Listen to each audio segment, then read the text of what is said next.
ነው ደግሞ እድሜ ጨምሮልን ለዚች ቀን ስላደረሰን አሁን በፊቱ እንድንቀርብ ስለረዳን ፊቱን ስላልከለከለ ደግሞም ሊያስተምረን እግዚአብሔር ፈቃደኛ ስለሆነ እኛንም ስላዘጋጀ መፈለግንም ማድረግንም በእኛ ያደረገ እግዚአብሔር ስሙ ይባረክ። በተጸለየው ጸሎት ተስማምቻለሁ። ቀጥታ ወደ እንትን እንላለን፣ ሰዓት ለመቆጠብ ማለት ነው። ጌታ ይባርካችሁ።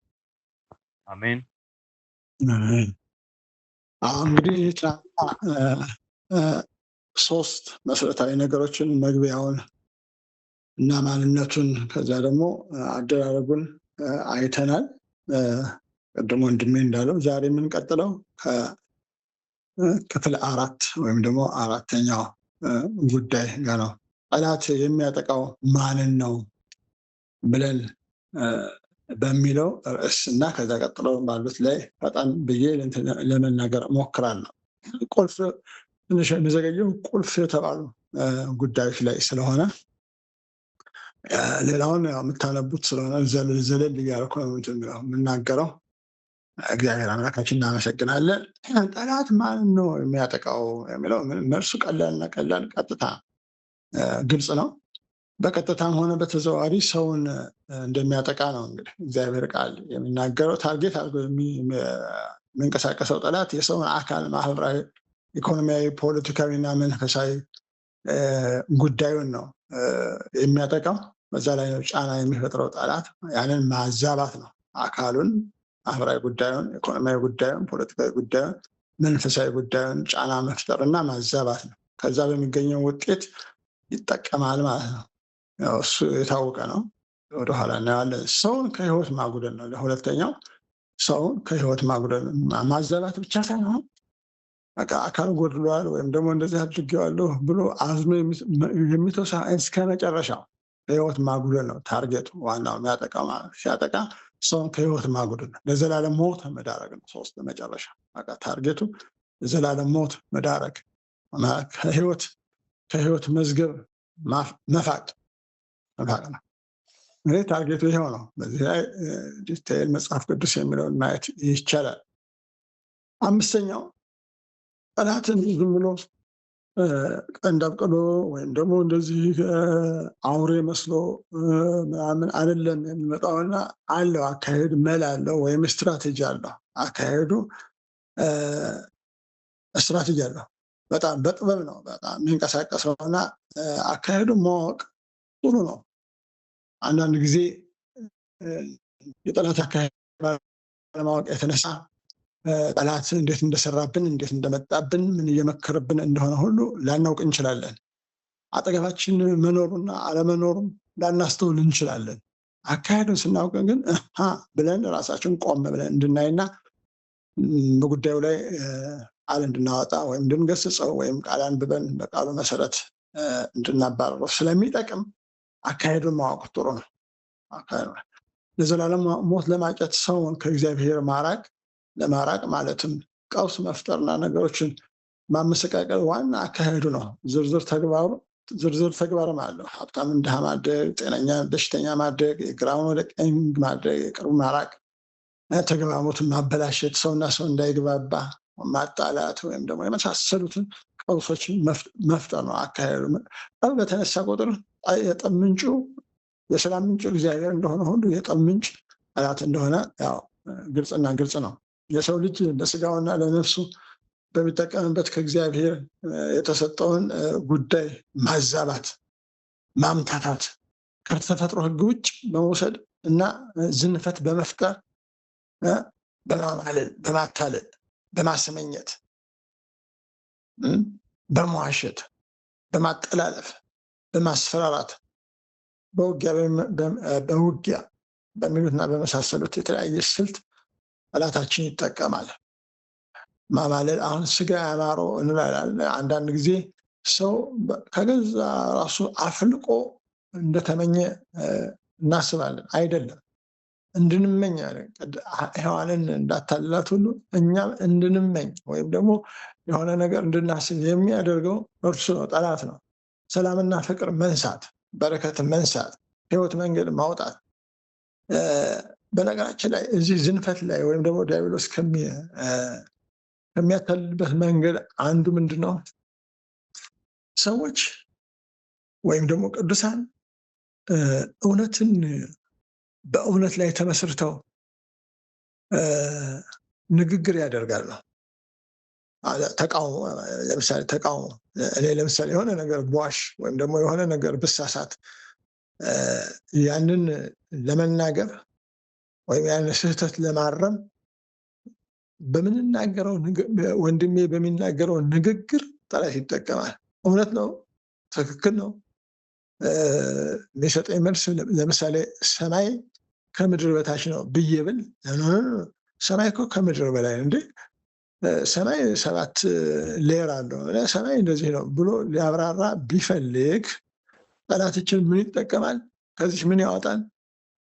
አንደኛ ተናጋሪው በቁጣ እንዲናገር ያደርጋል። በቁጣ እንዲናገር ያደርጋል። ምን ማለት ነው? በቁጣ እንዲናገር ያደርጋል ማለት ለምን እንዴ በላቸው፣ አንተ ብዙ ሲጠበቅብህ እንደዚህ አይነት የተሳሳተ ነገር ትጠቀማለህ እንዴ ምናምን።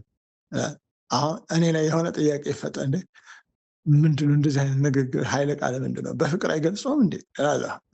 ሙግት እገባለሁ ማለት ነው። ወንድም የሚናገረው ትክክል ነው፣ አነጋገሩ ግን ትክክል አይደለም፣ አፕሮች ግን ትክክል አይደለም፣ አባባሉ ግን ትክክል አይደለም። ስለዚህ እችን ይጠቀምና እውነትንም ተጠቅመው ሊያጣላ ይችላል። እኔ እኮ አልተሳሳትኩም እኮ ሲባባሉ ሰምታችሁ ከሆነ ሰው ሲጣላ እኔ ልክ ነበርኩ እኮ ምናምን እና ምን አጣላችሁ? እኔ እንጃ እኔ ልክ ነበርኩ ያስብላል። ትክክል በሆነ ነገር እንኳን ጠላት ውጊያ ይፈጥራል፣ ሁከት ይፈጥራል እና በምን አቅጣጫ እንደሚመጣ አታውቁ።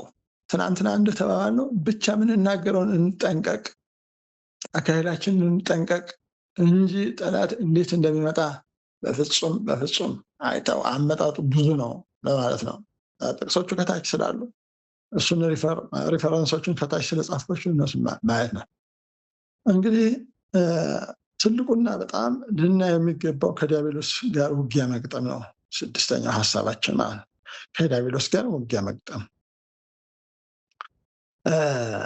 ውጊያ ከመቅጠማችን በፊት እኛ እነማንን፣ ምንድን ነው ስልጣናችን? አንደኛ ስልጣናችን ማወቅ ነው። በቃ ስልጣናችን ማወቅና ለጠላት መንገር ያስፈልጋል። አውቶሪቲ፣ ይሄ ቁልፋ ነገር እዚህ ነው ያለችው። እምነቱ ትናንትና እንደተባለ እምነታችን ተጠብቆ ማለት ነው። ስልጣናችን ግን በእርግጥ ስልጣናችን አውቀናል? ስልጣናችን በአግባቡ እየተጠቀምን ነው? ለምንድን ነው? የስልጣን ልዩነት አለው። ወንድሜ ከእህቴ፣ እህቴ ከእኔ፣ እኔ ከወንድሜ ልዩነት አለው። በዚህ በጠላት ላይ ባለን፣ በዲያብሎስ ላይ ውጊያ ባለን ስልጣን ላይ ልዩነት አለን? በፍጹም። ስልጣን እኩል ተሰጥቶናል። ጌታ ኢየሱስ ክርስቶስ አስረከው ሲሆን እሱ ራሱም ሲናገር ምን ብሎ ተናገራቸው ነው የሚለው? ስልጣን ሁሉ በሰማይና በምድር ተሰጠኝ አለ። እሱ በምድር በሚመላለስበት ጊዜ ማለት ጠላትን ማን ነው ህዝቡን በሚያስተምርበት ጊዜ በሰማይና በምድር ተሰጠው። እርሱም ለእኛ ስልጣን ሲሰጠን እንግዲህ ሂዱና ብሎ ነው። እንግዲህ በጠላት ላይ ምን ያህል አውቶሪቲ እንደሰጠን ማንም እናንተ ሊቋቋም የሚችል ማንም የለም። ሂዱና ተዋጉ ነው ስልጣናችን። ይሄ ነው። ማንም ያልያዘው ስልጣን በማን አለች? በእኛ እጅ አለች። እግዚአብሔር ሮሜ ላይ ምን ይላል? እግዚአብሔር የመረጣቸውን ማን ይከሳቸዋል ነው። ምን ማለት ነው? የተመረጠ ሁሉ ስልጣን አለው ነው። የሚያጸድቅ እግዚአብሔር ነው። ይህን ስልጣን የሚሰጥ እግዚአብሔር ነው። ይህን ስልጣን የሚቀማ ማን ነው? የሚኮንንስ ማን ነው? የህይወት ጉዳይ የሆነም በጠላትም ላይ ያለን ስልጣን ተመሳሳይ ነው። የሞተው ይልቁንም ከሙታን የተነሳው በእግዚአብሔር ቀኝ ያለው ደግሞ ስለ እኛ የሚማልደው ክርስቶስ ኢየሱስ ነው። ስልጣን የሚሰጠው ክርስቶስ ኢየሱስ፣ የሰጠንም እሱ ነው። እሱ በሰጠን ስልጣን ከአሸናፊዎች ሁሉ እንደሚበልጥ ማን? እኛ፣ አንተ፣ እኔ፣ አንቺ ከአሸናፊዎች ሁሉ እንበልጣለን። አሸናፊ ነን ከሚሉት ከገዘፉት ተራራ ከሆኑት እኛንን አንደኛ ካሉት ሁሉ ላይ የበለጠ ስልጣን እንዳለን ማወቅ በጣም ለኮንፊደንስ እጅግ እጅግ ጠቃሚ ነገር ነው እና ስልጣናችንን ለማስጣል ወይም ደግሞ ስልጣናችን እንዳንጠቀም ለማድረግ ጠላት የማይጠቀመው ነገር የለም። በጣም ቀላሉና ሲምፕሊ የሚያወዛገበውን ነገር ልንገራቸው። አንደኛ እኛ በቃ ምንም አቅም እንደሌለን ሰይጣን ግዙፍ እንደሆነ በቃ ብንናገር የባሰ ነገር እንደሚመጣ ያስፈራራል። በቃ ትነካኝና ጉድ ይመጣብሃል ይላል። እንዳትነካው ነው። አንድ ያስፈራራሃል። ሁለተኛ አንተ ከምትጸልይ ይልቅ ሂደህ ለፓስተር ወይም ለነብይ ሂደህ ቢጸልይልህ ይሻላል ያስብልሃል። አንድ እምነትህን ቀማ ማለት ነው። እምነት አንባ አደረገ ማለት ነው። ሶስተኛ ነገሮችን የቤት ስራ በመስጠቱ ወደሱ ውጊያ እንዳታደርግ በመሳሰሉት ነገር ብቻ አንተ ፋይት እንዳታደርግ ቅድመ ሁኔታዎችን ይደረድርብሃል። ይሄ ስልጣናችንን በአግባብ እንዳንጠቀም ከሚያደርጋቸው ሰይጣን ከሚያታልላቸው መንገዶች አንዱ ነው። ስለዚህ እግዚአብሔር 2 ቆሮንቶስ 2:11 ላይ እንደምንለው ሰይጣን እንዳንታለል የእርሱን ሀሳብ አንስተውምና ብዙ ሀሳብ ነው የሚያመጣው። እንዳንዋጋው ብዙ ሀሳብ ነው የሚያመጣውና ሀሳብ በመስጠት ስልጣናችንን ያዛባዋል። ስለዚህ ስልጣናችን እንዳይዛባ ጥንቃቄ ያስፈልጋል። ሰይጣን ምንም ነው። በነገራችን ላይ ዛሬ በዚህ ላይ ነው ኢንፋሲስ የሚሰጠው። ሰይጣን ምንም ነው። እኛ ስልጣን ነው ትልቁ እንጂ ሰይጣን ምንም ነው። ግዙፍ ግን ገለባ ማለት ሰይጣን ማለት ግዙፍ ነው። በእርግጥ የዓለም ገዢ ነው። በእርግጥ ብዙ ዝንፈት ሊያመጣ ይችላል። በእርግጥ ለእኛ ግን ምንም ነው። ሰይጣን ምንም ነው ማለት ምን ማለት ነው? ሰይጣን ተሸንፏል፣ ተጥሏል፣ ተረግሟል። ትናንትና እንደተማርነው የተጣለ ነው። ስልጣኑን ተቀምጧል፣ በጎልጎታ ላይ ተቀምጧል። ተነጋግረናል። ይሄ ስልጣኑን የተቀማ ጠላት ጋር ነው እኛ የምንገጥመው እንጂ ስልጣን እንደ አዲስ ስልጣን የተሰጠው ከኛ በላይ የሆነ ጠላት ጋር አይደለም የተጋጥምን ያለ ወይ ደግሞ ፊልሚያ ላይ ያለ ነው ማለት ነው። እና እኛ ከእርሱ እንደምንበልጥ ማወቃችን ብቻ አይደለም፣ መናቃችን ራሱ ለጠላት ትልቅ ውጊያ ነው። ጠላትን መናቅ ማለት መናቅ ሲባል አንጸልይ አንገስጸው ምናምን ማለት አይደለም። ግን ምንም እንደሆነ የተሸነፈ እንደሆነ ንቆ ማየት አንዱ የውጊያ ስልት ነው። አንድ ምስክርነት ልንገራቸው። ድሮ ነው የሰማሁት፣ ከ35 ዓመት በፊት ነው የሰማሁትና ምናለ አንዱ ተኝቶ የሆነ ይቀሰቅሰዋል፣ ጎኑ ላይ ይቀሰቅሰዋል። ጓደኛው መስሎት አረበናት ልተኛበት ተው ልተኛበት አነጋ ገና ነው ምናምን አሁንም ይቀሰቅሰዋል። አሁንም ይቀሰቅስ። ሶስተኛው ላይ ምንድነው ምን ላድርግ ነው የምትለኝ ብሎ ገልጦ ሲያዩ ሰይጣን ነው። ፊት ለፊት የሚያየው ሰይጣን ነው። አንተ ነህ እንዲህ ስራ ፈት ብሎ መልሶ ተኛ አለ። ተስፋ ቆርጦ ተመለሰ የሚል ምስክርነት ሰምቻለሁ። ጎንደር ላይ ነው የሰማሁት ምስክርነትና አንተ ነህ እንዴ ብሎ ንቆት ማለት እኮ ነው። ንቆት እኮ ነው።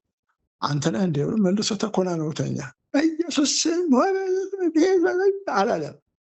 ንቆት ሲተው እሱ ተናዶ ተመልሶ ሄደ አለና ጠላትን መናቅ ትልቅ ነገር ግን መናቅ ሲባል እንዲሁ እንድንተው ሳይሆን እንዲሁ መልሰን እንድንተኛ ሳይሆን ስራውን ሳንስተው ቀጥታ ታርጌት ፉል አድርገን መዋጋት ደግሞ አስፈላጊ ነው። እንደ ባለስልጣን መዋጋት ጥሩ ነው እና ስንዋጋ እንዴት ነው የምንዋጋው የሚለውን ማየት ጥሩ ነገር ይመስለኛል። አስቀድሞ ኃይለኛውን ሳያስር ወደ ኃይለኛው ቤት ገብቶ እቃውን ሊበዘብዝ የሚችል የለም፣ ከዚያ ወዲያ ቤቱን ይበዘብዛል ይላል ማርቆስ 3:27 ላይ። ማሰር ነው አለ። መጀመሪያ ማሰር ያስፈልጋል። ጠላትን ማሰር ያስፈልጋል። እንዳይንቀሳቀስ ባለበት እንዲቆም ምንም አይነት እንቅስቃሴ እንዳያደርግ ማሰር ያስፈልጋል። ጠላትን በጌታ በኢየሱስ ክርስቶስ ስም ማሰር በጣም ቅድሚያ ማሰር ጥሩ ነው። ለምን ዙሪያውን ከበህ ካልደበደብክ በስተቀር ዝም ብለህ በደመ ነፍስ ከጀመርክ ይበታተናል። አንዱ በዛ ይሄዳል፣ አንዱ በዛ ይሄዳል። አንዱን ስናስብ አንዱ ነገር ያደርግና ፈርስት እንትኖችን ሀሳቡና አደራረጉን ያለበትን መዋቅር ሁሉ ማሰብ በጣም ጥሩ ነገር ነው። ከዛ ካሰርን በኋላ ነው መቃወም ያለብን፣ መቃረን ያለብን። ኦብጀክሽን የዲያብሎስን ሽንገላ ትቃወሙ ዘንድ እንዲቻላቸው የእግዚአብሔር ዕቃ ጦር ልበሱ ነው የሚለውና በእግዚአብሔር ቃል መሰረት መቃወም ያስፈልጋል። በቃሉ መሰረት መቃወም። ጌታ ኢየሱስ ክርስቶስ በተፈተነ ጊዜ ለዲያብሎስ መልስ የሰጠው በእግዚአብሔር ቃል ነው። መንፈስ ቅዱስ ጌታ ኢየሱስ ክርስቶስን ለፈተና እንዳቀረው ትዝ ይላችኋል። መንፈስ ቅዱስም ወደ ምድረ በዳ ወሰደውና ከዲያብሎስ ጋር ሲፈተን ጌታ ኢየሱስ ክርስቶስ ተብሎ ተጽፏል ነው። ዲያብሎስ አመጣጥ አይታችሁ ከሆነ መጀመሪያ በደካማ ጎኑ ርቦታል። መቼም ጾም ጸሎት ላይ ያለው ብሎ ዳቦን እንጀራ ግን ያለው አመጣጡ እና አነጋገሩ ጠባቢ ነው ጠላት እና ያንን ማወቅ በጣም አስፈላጊ ነው እና ቃሉ ደግሞ በቃሉ መሰረት መቃወም ጥሩ ነው ለማለት ነው። ሃይላይት ነው። ከዛ መገሰጽ ነው። ሪጀክሽን መገሰጽ ነው። እግዚአብሔር ይገስጽህ፣ ኢየሩሳሌምን የመረጠ እግዚአብሔር ይገስጽህ፣ በጌታ በኢየሱስ ክርስቶስ ስም እገስጽሃለሁ እያሉ መገሰጽ ያስፈልጋል። ይሁዳ 1:9 ላይ በተለይ የመላእክት አለቃ ሚካኤል ራሱ ከዲያብሎስ ጋር በተከራከረ ጊዜ ጌታ ይገስጽህ ብሎታል። ጌታ ይገስጽህ ብሎታል። እግዚአብሔር ይገስጽህ ብሎ መገሰጽ ያስፈልጋል። ንዝለለውና ሌላው መዋጋት ነው። ከገሰጽን በኋላ መዋጋት ውጋው ነው። አቤቱ ሞር የቀረበው ኢሳያስ 51:9 ላይ እንደዚህ የሚል ቃል አለ። የእግዚአብሔር ክንድ ሆይ ተነስ፣ ተነስ፣ ኃይልህንም ልበስ። በቀድሞ ወራትና በጥንቱ ዘመን በነበረው ትውልድ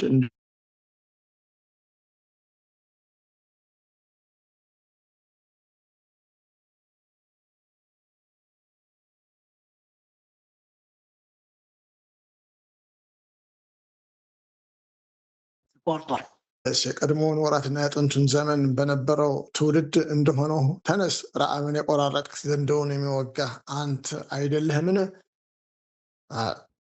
እና ስንገስጸው ወይም ደግሞ ስንወጋው በእግዚአብሔር ቃል መሰረት ነው መውጋት ያለብን። እንዲሁ ያለ እውቀት ከሆነ ይስቅብናል። በነገራችን ላይ ይስቅብናል፣ አይርቅምም፣ አይፈራምም፣ አይንቀጠቀጥም። ስለዚህ በቃሉ መሰረት ሲሆን ግን ታርጌት ፉል ነው፣ አይሳትም፣ ይቀጠቀጣል። ስለማን ነው እንቃወማለን ማለት ነው። ሌላው መቀጥቀጥ ነው። ምንድነው አሁን ጠላቶችን ነገር ግን ምን ይላል መዝሙር 68:21 ላይ ነገር ግን እግዚአብሔር የጠላቶችን ራስ ከኃጢአት የሚሄድንም የጠጉሩንም አናት ይቀጠቅጣል ይላልና ጌታ ኢየሱስ ክርስቶስ በዘንዶውና በእባቡ በጊንጡ ስልጣን ሲሰጠን እንድንቀጠቅጠው ነው። ብዙ ሰው ሰይጣንን ይፈራል። ከላይ ቅድም መናገር እንደሞከርኩት ሰይጣንን በጣም ይፈራል። ወይራዝ ግን ዘሪቨርስ ኢስትሩ ሰይጣን ነው እኛን የሚፈራው እንጂ እኛ ሰይጣንን መፍራት በፍጹም ለፍርሃት አልተሰጠንም። ነፃነት ተሰጥቶናል፣ ስልጣን ተሰጥቶናል። የልጅነት ስልጣንም አለን። የእግዚአብሔር ልጆች ነን፣ የመንግስቱ ወራሾች ነን። በአብ ቀኝ ነው ያለነው፣ ከክርስቶስ ጋር በአብ ቀኝ ነው ያለነው። ስለዚህ በአብ ቀኝ ሆነን ወደታች ምድር የምናየው ሰዎች ሰይጣንን ስንፈራ በጣም አግባብ ያልሆነ ምን የንጉስ ልጅ ሆኖ ታች ያለን ኪስ አውላቂ ዱርዬን እንደ መፍራት እንደማለት ነው። ቤተመንግስቱ ሆኖ ኪስ አውላቂን መፍራት መቼስ አይጠበቅም፣ በፍጹም አይጠበቅም። በእግዚአብሔር መንግስት በእግዚአብሔር ቀኝ ከልጁ ጋር ተሰውረን ትልቅ ስልጣን ተሰጥቶን እያለ ሰይጣንን ከፈራን በጣም መውረድ ነው። ስለዚህ በጣም መውረድ ነው። እግዚአብሔር ቃል ስለሚደግፈን ማለት ነው። እኛ ከአሸናፊዎች እንበልጣለን፣ ጊንጡም እባቡም አይነካንም። በቃ ያ ማለት እንግዲህ ፈተና አይደርስም ሳይሆን ግን አውቶሪቲያችን ያን ያህል ትልቅ ነው ለማለት ተፈልጎ ነው። ዘንዶውን መቀጥቀጥ ያስፈልጋል። የእግዚአብሔር ቃልን ስለሚደግፈን አንተም የዘንዶውን ራሶች የቀጠቀጥክ ለኢትዮጵያ ሰዎች ምግባቸውን ያሰጣቸው ይላል። ዘንዶውን ራስ የመቀጥቀጥ ስልጣን እግዚአብሔር ነው እና በእግዚአብሔርን ስም በመጥራት እኛ ስልጣን ተሰጥቶናል ማለት ነው። ከዛ ቀጥቅጠን ብቻ አንዳንድ ጊዜ በጣም ገስጸን ቀጥቅጠን ምን ብለን ምን ወዴት እንደሚሄድን ሳንነግር ዝም ብለን እንጨርሳለን። ለኢየሱስም ብለን እንጨርሳለን። ይሄ በጣም ትክክል ያልሆነ ነገር ነው። አንደኛ ሪስቶር የማድረግ ባህሪ ይኖራል። ሁለተኛ እምነታችን እንደገና ሊፈተን ይችላል፣ ሊሸረሸር ይችላል። ያን ጊዜ የመነሳት ነገር አለ። እባብ ገሃዱን ዓለም እባብ ማለት ነው። እባብ ተቀጠቅጣለህ፣ ጭንቅላቱን በደንብ ካልቀጠቀጥከው እንዲሁ ነካ ነካ አድርገህ ከተውከው መልሶ የመነሳት ሪስቶር የማድረግ የመዳን ወይም ሪሃብሊቴት የማድረግ እድሉ አለው። ስለዚህ መቶ አይደለም፣ በደንብ መቀጥቀጥ ነው። ከዚያ ማስወገድ ነው፣ መቅበር ነው። ይህ ማስወጣት አለብን ለማለት ነው። ስናስወጣ ብዙ ጊዜ የምናስወጣው በግላችን ማለት የምናስወግደው በግላችንም ነው። በህብረትም ሊሆን ይችላል፣ በማህበሩም ሊሆን ይችላል፣ በብዙ ጉባኤ መካከል ሊሆን ይችላል። ጌታ ኢየሱስ ክርስቶስ አጋንንት ላይ በነበረው ስልጣን ታስታውሱ ከሆነ ዝም በል፣ ውጣ፣ ተተውጣ፣ ዳግመኛነት መልስበት እያለ ነው ሲያዝ የነበረው ጌታ ኢየሱስ ክርስቶስ። ጌታ ኢየሱስ ክርስቶስ ሲያዝ የነበረው ውጣ ነው በቃ። እና ወጣ። አንድ ጊዜ ብቻ ነው ኢንተርቪው ያደረገው። አንተ ማነህ ብሎ የጠየቀው ያም ብዙ ስለሆነ ሌጌዎን ብዙ ነንና ብሎ ሌጌዎን ብሎ ሲመልስ ብቻ ነው የምናየው እንጂ ኢንተርቪው አያደርገውም። ውጣ ነው የሚለው፣ ሂድ ውጣ ነበር የሚለው። እና ስናስወጣ ቀጥታ እናስወጣለን፣ ወደ አድራሻው እንለካለን። ጥልቅ ነው። ድሮ እርግጥ አድርሱ ውሃ ባለበት ሁሉ ላይ መላክና መሮር ይቻላል። ወደ ጥልቁ ነው መላክ ያለበት አድራሻ ነው። ወደ አድራሻ ወደ ጥልቁ እንዲገባ ማዘዝ መቻል አለብን ማለት። አለበለዚያ ገስጸ ነው ከተሆነ ዙሪያችን ላይ እንትንና ሪስቶር ያደርጋል ማለት ነው። ወደ ምድረ በዳ ይላል መጽሐፍ ቅዱስ። በተለያዩ አንዳንድ መጽሐፍ ቅዱስ ምሁራን ምድረ በዳን ጊዜ ሰው ብዙ አይኖርም ነበረ፣ በምድረ በዳ ላይ ብዙ አልነበር። ዛሬ ምድረ በዳ ሁሉ የተያዘ በመሆኑ ሰው ስለሰፈረበት ምን ማለት ነው? አሁን በኢትዮጵያ ኮንቴክስት አሁን አፋር ምንም ሰው አልነበረም፣ ሶማሌ ወይም ምንም ሰው አልነበረም ቢባል ምድረ በዳ ነው እና እዛ ትንሽ ውሃ ምን ይኖር አልኖረም ብቻ ወደ ምድረ በዳ መላክ ይቻል ነበረ። ይሄ ግን አይመከርም። ወደ ምድረ በዳ መላክ አይመከርም፣ ብዙ ሰው እየሰፈረ ስለሆነ የሚል ነገር አለው።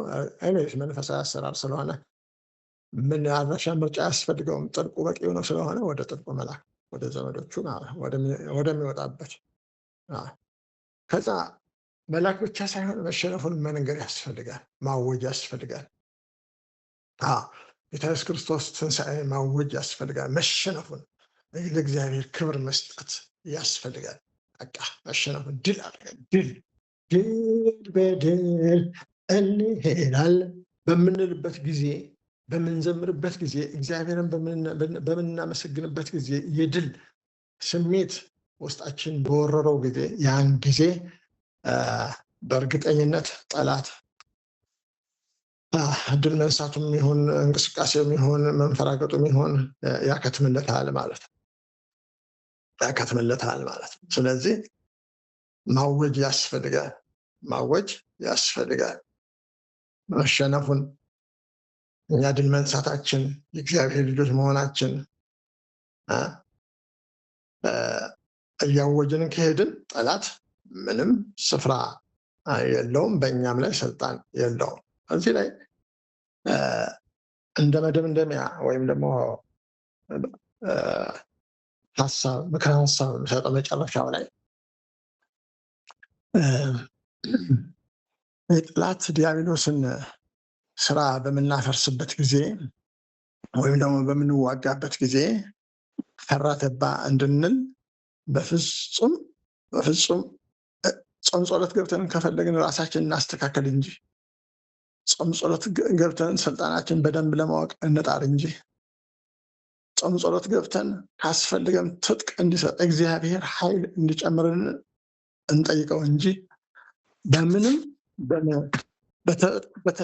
በተበታተነ ሀሳብ ወደ ጠላት አይቀረብም። በፍጹም በተበታተነ ሀሳብ ወደ ጠላት አይቀረብም። ስንጸልይ አንዱ ወይ ምንድነው አሁን ወንድሜ ብርሃኔ በሚጸልይበት ጊዜ ምን ያደርጋል? የጠላትን ስልት ልንገራችሁ። ምን ያደርጋል? እያንዳንዳችን ተበታትነን እንድንጸልይ ያደርገዋል። ሀሳባችን ይበታትነዋል። እሱ እየጸለየ እያለ እየመራ እያለ ሀሳባችን ይበታትነዋል። እኔ ስለ ኢትዮጵያ አስባለሁ፣ አንተ ስለ ደቡብ አፍሪካ ታስባለህ። የተበታተነ ሀሳብ እንዲኖር አድርጎ ሀሳባችን በታትነው በመካከል የሚሾልክ ነገር ይኖራል። የሚሾልክ ጠላት ይኖራል። ሊያመልጥ የሚችል ጠላት ይኖራል። ወይራዝ ግን አንድ ሰው በሚጸልይበት ጊዜ የእርሱ የሚናገራት እያንዳንዷን ቃል ተከታትለን አሜን ስንል በአንድ ድምፅ ስለሚወጣ ይሄ ለጠላት ትልቅ መብረቅ፣ ትልቅ ውርጅቢ ነው። ትልቅ ውርጅቢ። አንድ ጠላት በጣም የሚሸነፍበት፣ አንዱ ሲምፕሊ የሚሸነፍበት ወይ ይሄ ነው። አንድ ሰው በሚጸልይበት ጊዜ ተከታትሎ ድምፅ ሳይወጣ እያንዳንዱ ሚላትን ከአፉ የሚወጣውን ቃል ሰምተን መጨረሻ ላይ በአንድ ድምፅ አሜን በምንልበት ጊዜ ያን ጊዜ ምድር ሰማዩ ነው የሚጠባው። ያን ጊዜ ይነጉዳል። ልክ እንደ ትልቅ ፍንዳታ ማለት እንደ ትልቅ ፍንዳታ ክሩድ ሚሳኤል ማለት እንደማለት ነው። ወይራስ ግን ይህን ምን ያደርገዋል ጠላት? ብርሃኔ እየጸለየ እኔም ደግሞ በጎን ብትንትን ወደ ምስራቅ እዞራለሁ፣ ያኛው ወደ ምዕራብ ይዞራል፣ ወንድሜ ወደ ደቡብ ትዞራለህ፣ እህቴ ወደ ምስራቅ ወደ ሰሜን ትዞሪያለሽ። አለቀ። በታት ነው የኃይል ብክነት ያመጣል። ኃይላችን እንዲባክን ያደርጋል። ይሄ ጥንቃቄ ይፈልጋል። በጣም ጥንቃቄ። ሰው ሲጸልይ ቀጥታ እሱን መከታተል ጥሩ ነው። አለመበታተንም፣ አንድ መንፈስ፣ በአንድ ሀሳብ፣ በአንድ ኃይል መጸለይ በጣም ጥሩ ነገር ነው ለማለት ነው። በየብቻቸው ሌላው በጸሎት ጊዜ ካስፈለገ አለመገኘት ወይ ወጥቶ መሄድ እንጂ የመንፈስን አንድነት መረበሽ በጣም ለጠላት ይመቸዋል። እኛ የመንፈስን አንድነት የሚረብሹ ነገሮች በምናደርግበት ጊዜ ለጠላት በጣም ይመቸዋል። አቴንሽን ይወስዳል። ፕላስ ይሄ መንፈሳዊ ይሄ ስፒሪቹዋል አድልትሪ ማለት ነው። እዛው ቁጭ ብለን ሀሳባችን ወዴት ይወስዷል? ወደ ገበያ ላይ፣ ወደ ደሞዝ ጭማሪ፣ ስለ ስራችን እንድናስብ ወይም ደግሞ ስለ ሚስቶቻችን፣ ስለ ባሎቻችን፣ ስለ ልጆቻችን እንድናስብ ያደርጋል። ይሄ የሀሳብ መበታት ጥንቃቄ ይፈልጋል። መንፈሳዊ ውጊያ አይደለም፣ ጥንቃቄ ይፈልጋል። ሀሳባችን ጥቅልል ብሎ ወደ ሀሳባችን እንኳ ሀሳብ በሚመጣበት ወደ አእምሯችን ሀሳብ በሚመጣበት ጊዜ እንኳ እግዚአብሔር ገስጽ ዞር በል ብሎ ወዲያው ወደ ህብረቱ መቀላቀል፣ በሀሳብ ማለት ነው። ወደ ህብረቱ መቀላቀል በጣም ጠቃሚ ነው። ጠላት ከሚጠቀምባቸው ስትራቴጂዎች አንዱ ስለሆነ ሀሳብ መበታተን ስለተባለ ማለት ነው። ስለዚህ በሚጸለይበት ጊዜ አንድ መንፈስ ያስፈልጋል። አንድ አሰራር፣ አንድ ቃል፣ አንድ ጸልይ ከተባለ እንዳልክ ይጸልይ ከተባለ ወይም ደግሞ ይድነቃቸው ይጸልይ ከተባለ በላቸው ይጸልይ ከተባለ በቃ እሱን መከተል። እህታችን ትጸልይ ከተባለ እሷን አሁን ሲጸለይ እሷን ነው የምንከተለው። እሷን እንከተላለን። እሷ የምትለዋን ቃል እየተከታተል አሜን ስንል መውጫ መግቢያ ነው የሚያጣው። ኢየሱስ ጌታ ነው እና በእውቀት መጸለይ ጥሩ ነገር ነው። የሮጥኩት ሰዓት ለመቆጠብ ብዬ ነው። ጌታ ይባርካችሁ። ሪፈረንስ ቃሎች ተጽፈዋል፣ ሌሎችንም ጨምራችሁ በጠላት ላይ እንወርድበታለን፣ ኃይል እንቀሳቀስበታለን፣ ከአሸናፊዎች እንበልጣለን። እርሱ ይፍራን እንጂ እኛ አንፈራውም። በእኛ የያዝነው እርሱን ጥንት ያሸነፈውን ጎልጎታ ላይ ያሳፈረውን ጌታ ነው እኛ የያዝነው። የንጉሥ ልጆች ነን፣ የንጉሥ ካህናት ነን። እሱ ነው የሚፈራን እንጂ እኛ ልንፈራው በፍጹም ለፍርሃት አልተሰጠንም። እግዚአብሔር ደግሞ ኃይላችን ነው፣ ተዋጊውም እርሱ ነው። እኛ የተዋጋን ቢመስለንም ተዋጊው እርሱ እግዚአብሔር ነው። ምክንያቱም በከለ ነው አለ። በከለ ነው ሁሉም ከበደ ማለት ሶሪ ሁሉም ከእግዚአብሔር ነው፣ በእግዚአብሔር ነው፣ ለእግዚአብሔር ነው እና እግዚአብሔር ስራውን ስለሚሰራ ይህንን አድርገን ተባረኩ። እግዚአብሔር ትልቅ ነው። እኛ ከአሸናፊዎች እንበልጣለን። ከአሸናፊዎች እንበልጣለን። እሱ ይፍራን እንጂ እኛ አንፈራው። ስለዚህ ተጣልተናል ማለት ነው። ፍች ፈጸምን ማለት ነው ከጠላት ጋር። ከእንግዲህ ላንፈራ ኢየሱስ ከእንግዲህ ላንፈራ፣ ለእሱ ቦታ ላንሰጠው፣ ግን ለማሳደድና ለማፍረስ ግን ቦታ ላንሰጠው። ዓለም እንገባለን፣ ጌታም ይረዳናል፣ እናሸንፋለን፣ ዓለምንም ነፃ እናወጣለን፣ ቤተሰቦቻችን ነፃ እናወጣለን። ጌታ ይባርካችሁ። ተባረኩ።